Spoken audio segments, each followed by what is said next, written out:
সুনির্দিষ্ট ঘটনায় তৎকালীন সরকার এবং তার মদতপুষ্টদের বিরুদ্ধে মামলাও হবে, বিচারও হতে হবে বলে দাবি তুলেছেন জামায়াতে ইসলামীর আমির ডাক্তার শফিকুর রহমান। সকালে রাজধানীর মগবাজারে বাংলাদেশ জামায়াতে ইসলামীর কেন্দ্রীয় মজলিসে শুরার উদ্বোধনী অধিবেশনের বক্তৃতায় এসব কথা বলেন তিনি। আরও বলেন, ছাত্র জনতার বিপ্লবের সময় বিগত সরকার যা করেছে তা সুস্পষ্ট গণহত্যা।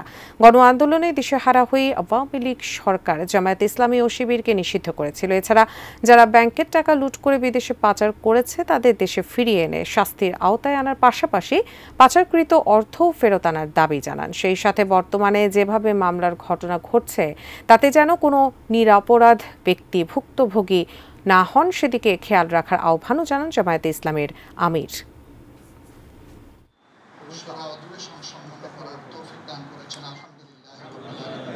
শেষ মুহূর্তে দিশাহারা সরকার নিষিদ্ধ ঘোষণা করে তারপরে তাদের কলিজা ঠান্ডা করেছে।